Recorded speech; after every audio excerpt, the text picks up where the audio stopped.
Hello, my name is Kira, and today I'm going to walk you through making handles for props you may already have, like hoops or rings, or even a big plastic plate, so that you can experiment with fans in the Russian grip style and learn a few basic things without having to truly invest in buying a pair of Russian grip fans. This is just a way to see if this prop is something you are interested in exploring further. So Russian grip fans are like this, and then you go. They're a lot of fun. I truly enjoy them. Look up Russian grip fans as a hashtag on Instagram, and you will see some amazing things.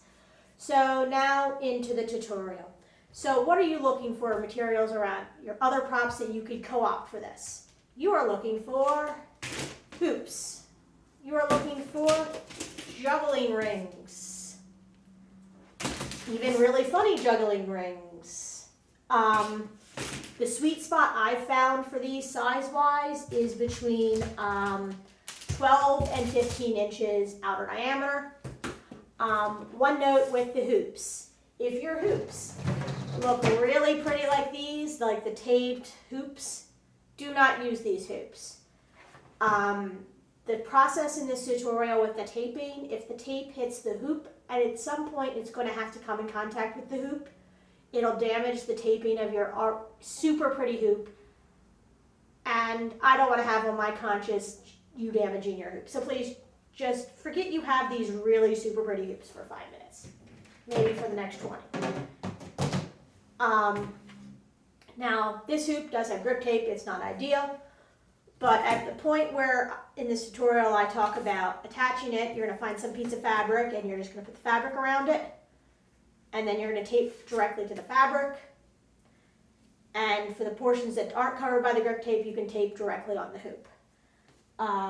Since this was made with a hoop, I'm going to do this tutorial using a ring as my example, but it works pretty much the same way. So this is what the handles are going to look like when they're made. So making the handles, you could get really lucky like me and have the perfect roll of gaffer's tape. So this has a 3-inch inner diameter and a 4-inch outer diameter. I like to have a 3-inch grip. It fits really well with my hand size. Now, if your hands are bigger, you can obviously adjust this measurement. I like to have, it basically gives me a good bit of clearance if I put my hand like this. It's about, clearance-wise, I'd wager about a quarter, it's like a half an inch, quarter of inch clearance there. So it works out well for me. And then I like to have some thickness so I can grip on it, and I like having at least a half an inch thickness. You obviously don't want to go too much more than half an inch because it just gets awkward, but yeah. So if you happen to have the perfect size roll of gaffer's tape,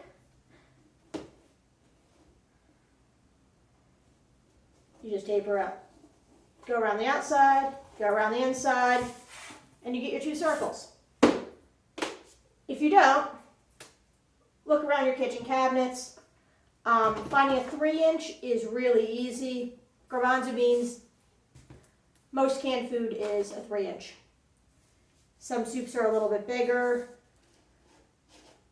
If you want to get really small and go into American Tech, you can probably look at the evaporated milks of the world and other smaller, more baking items to get even smaller than 3-inch. So you put your 3-inch around, and then you put your 4-inch, and you try to make these perfectly centered.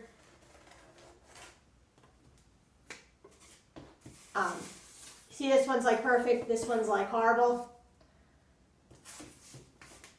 If I were filming live, I would try to fix that, but we're going to keep going. The next step is you take your item, your ring, and you put your ring down. I'm going to do it on the more perfectly drawn circles. And you want to have, you see how you have that center circle? You want to have your item touch that center circle and go out from a point. And then you want to draw the shape of the item going like that, inner diameter and outer diameter. So you're obviously not going to use this whole outer diameter and inner diameter. Another thing I do is I draw a line here. It just gives you that, as you can see, this has a flare out. So you're not, which is something you're going to help taping you to, so you can help tape it to it. And then I go boop, boop.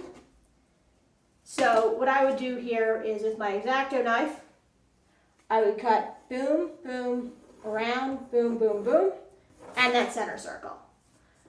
Like everyone's favorite online cooking thing, I'm going to show you one cut out. For this, I'm using a rather thick cardboard, so this is a double thickness cardboard. So if you have thinner cardboard, for everyone where I use one, you make two. If you're cutting multiples of the same thing out, you cut out your first one, and then you put your first one down and use it to trace your next ones. You always keep track of which one is your original, because successive copies of like different things, you're gonna get, it's like whisper down the lane, your pattern's gonna get off. So the next step is you take your two sides, or two together, two thin ones together, two thin ones together, and you put them around your prop like this. The first piece of tape you apply, I'm using electrical tape. Most projects I love to go for gaffers, but this is a real project that is really meant for electrical. Electrical is really flexible, and it's also very smooth. And with Russian grip fans, you want smooth. And then you go, you tape your first piece. Your first piece is just to get everything perfectly in line, and you go around like this.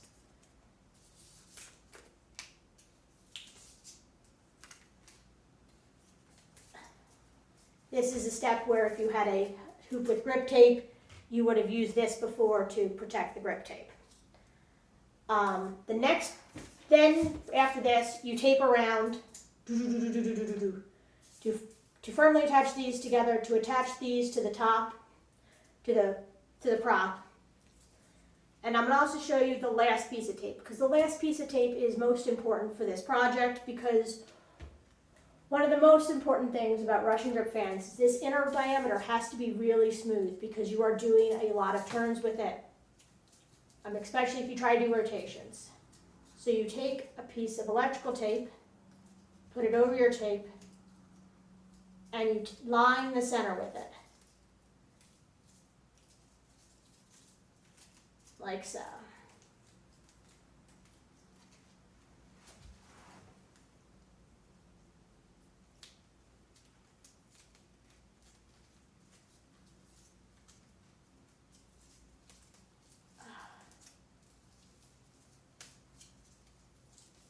So you line center with it. One thing you're going to notice is this advantage stretch. So you basically are going to have to pull your tape like this to make it fully attached, because it's going to want to come up a little bit, and you're going to have to work with it a bit.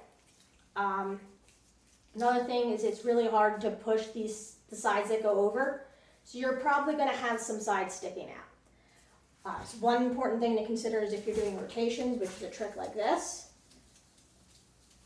you want to ensure you're doing your rotations at this part of your hand. You don't want them too close to your thumb or this area of your finger right here, or you could get the equivalent of a paper cut from the tape. This is one ideal thing about this design. After you've completed this project, you should have two of the same prop on. I did two different ones just to demonstrate it can be done with multiple things. That can spin in the Russian grip style. I hope you enjoy this tutorial, and I hope you experiment with fans. Thank you.